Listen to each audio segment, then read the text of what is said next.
여러분 혹시 크레이지 아케이드라는 게임 들어보셨습니까? 너무 오래된 게임이라서 우리 청소년들에게는 조금 낯선 게임일 수 있겠습니다. 이 게임이 제가 초등학교 2학년 때 나온 게임인데요. 초등학교 끝나면 다 집에 가가지고 컴퓨터 켜고 이 게임 하는 게 아주 국룰이었습니다.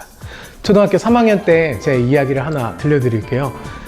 반에서 또 크레이지 아케이드 얘기가 막 오고 가고 있었습니다. 그래서 크레이지 아케이드가 4대4로 나눠가지고 서로 배틀을 하는 그런 게임이거든요. 근데 이야기가 들려오는 거죠. 어떤 이야기였느냐? 야, 오늘 집에 가자마자 나랑 같이 크레이지 아케이드 할 사람? 그래서 나 해가지고 7명이 나왔습니다. 7명이 하겠다고 하는 거예요. 근데 이 7명이 공교롭게도 어땠느냐? 불교를 믿는 친구 4명, 그리고 기독교를 믿는 친구 3명이었습니다. 그래서 친구들이 뭐라 그랬냐면, 야, 기독교 한 명 더 껴!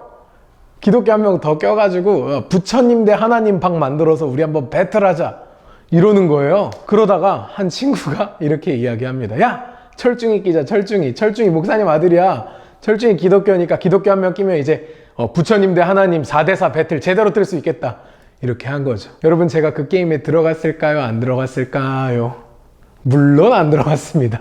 제가 게임을 잘 못하거든요. 그런 막 배틀 게임을 잘 못합니다. 그래서 저한테 한 가지 두려움이 찾아온 거예요. 뭐냐면 내가 괜히 그 게임에 꼈다가 나 때문에 지기라도 한다면 우리 하나님이 지는 거 아닐까? 부처님한테 지는 거 아닐까? 이런 생각에 빠지게 된 거죠. 그래서 그 게임에 들어가지 않았습니다. 여러분, 귀여운 좀 스토리죠? 근데 사실 어른이 되어서도 이런 생각은 누구든지 하기 참 쉬운 착각입니다. 오늘 우리는 기독교와 복음에 대한 이야기를 하려고 합니다.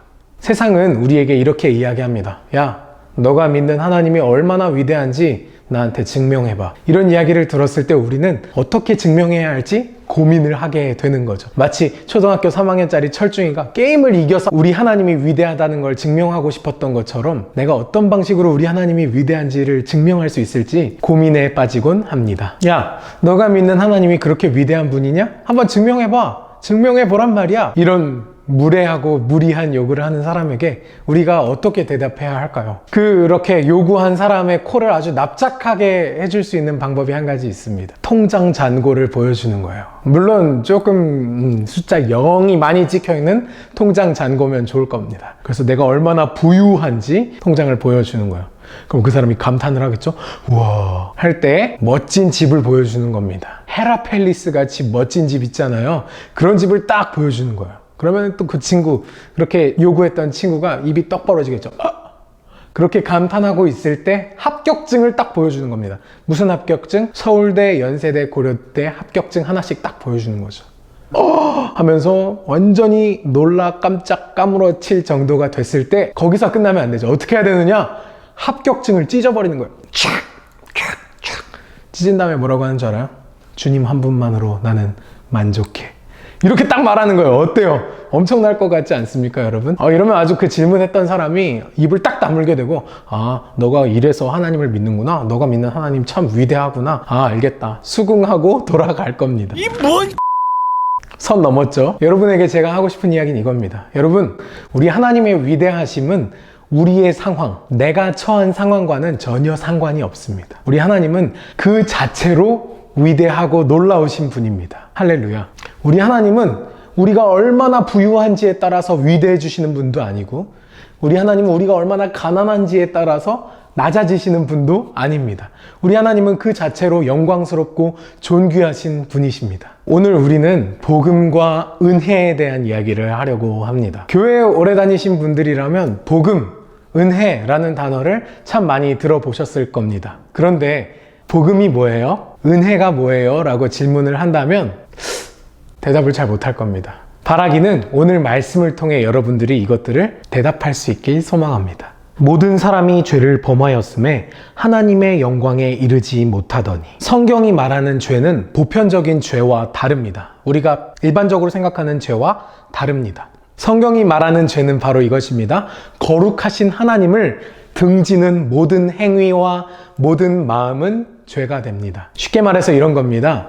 우리가 하는 행동, 생각, 마음이 하나님을 향하고 있다면 그것은 죄가 아닌데, 만약 그것들이 돈을 향하고 있고 명예를 향하고 있고 권력을 향하고 있다면, 하나님을 향하고 있지 않다면 죄가 된다는 것이죠. 이 말엔 두 가지 뜻이 있습니다. 첫째, 하나님을 향하지 않는다면 모든 것이 죄가 된다. 둘째, 하나님 앞에선 무거운 죄, 가벼운 죄가 따로 없다. 하나님을 향하고 있지 않다면 한 발자국 같든지 10발자국 같든지 그냥 다 똑같은 죄일 뿐입니다. 곧 우리가 원수 되었을 때에 그의 아들의 죽으심으로 말미암아 하나님과 화목하게 되었은즉, 죄 때문에 하나님과 화목할 수 없었던 인간들을 위해서 하나님의 아들이신 예수 그리스도께서 십자가에 오르심으로 하나님과 인간 사이에 다리를 놓아 주셨습니다. 이것을 우리는 복음이라고 합니다. 이 이야기를 우리는 바로 복음이라고 합니다. 기독교와 다른 종교의 차이점이 바로 여기에 있습니다. 다른 종교들은 우리에게 어떤 조건을 이야기를 합니다. 구원을 받고 싶니? 그렇다면 착하게 살아야지. 그리고 산속으로 들어가야지. 그래서 참된 너 자신을 만나고 깊은 너의 내면 속으로 들어가서 네 안에 있는 모든 욕망을 제거하는 시간을 가지렴. 그런데 우리 기독교는 그렇게 이야기하지 않습니다. 구원을 받고 싶니?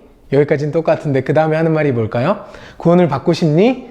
넌 너 스스로를 구원할 수 없어. 넌 너 스스로를 구원할 수 없어. 왜냐하면 이미 죄에 가득 빠져 있고 이미 죄에 젖어 들어가 있거든. 여기서 끝난다면 불행하고 말 텐데 기독교는 더 많은 것을 이야기합니다. 하지만 너를 구원할 수 있는 유일한 한 가지 길이 있어. 그건 바로 예수 그리스도야. 하나님의 아들이신 예수 그리스도께서 너의 죄를 해결해 주기 위해서, 너의 죄의 문제를 해결해 주시기 위해서 하늘 보좌 버리고 이 땅 가운데 오셨어.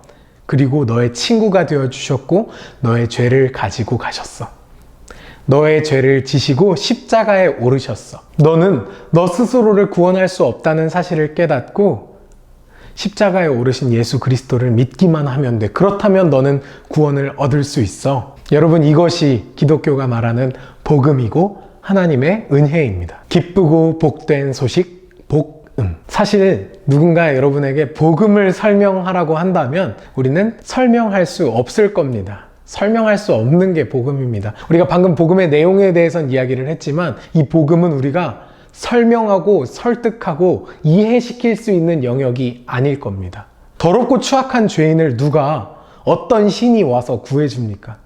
그 사람이 잘못한 거를 다 회개하고 없애내고 닦아내고 착한 일로 덮어 씌워야 구원을 해주는 게 일반적인 종교에서 말하는 구원일 텐데 기독교는 그렇지 않습니다. 기독교가 말하는 구원은 예수 그리스도를 믿는 것입니다.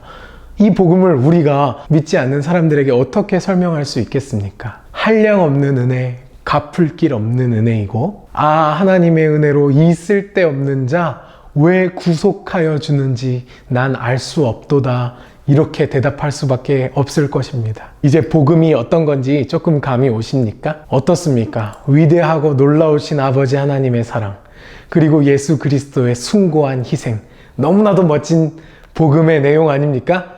우리 복음, 우리 기독교의 복음 너무나도 멋지지 않습니까? 오늘 우리는 복음에 대한 이야기를 나누었습니다. 사실 교회 다니는 사람 중에 아까도 이야기했지만 복음에 대해서 모르는 사람은 없을 겁니다. 특별히 복음의 내용에 대해서 모르는 사람도 극히 드물 겁니다. 그러나 더 나아가서 복음을 제대로 알고 있는 사람도 거의 없을 겁니다. 아니, 그냥 없을 겁니다.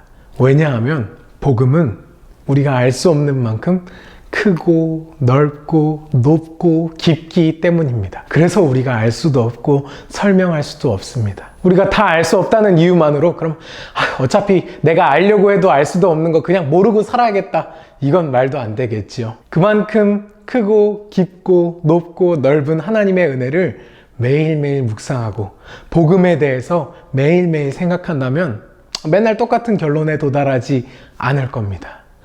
크고 넓고 높고 깊은 하나님의 은혜는 우리의 삶 가운데 매일매일 퐁퐁퐁 솟아나는 샘물처럼 날마다 새로울 것입니다. 정우성의 수려한 외모보다도 늘 새롭고 짜릿한 하나님의 놀라운 은혜, 구원의 복된 소식, 복음을 매일매일 묵상하며 그 깊이와 그 높이와 그 크기와 그 넓이를 매일매일 새롭게 느낄 수 있는 여러분이 되시길 주님의 이름으로 축원합니다. 다음 주에 만납시다. 안녕.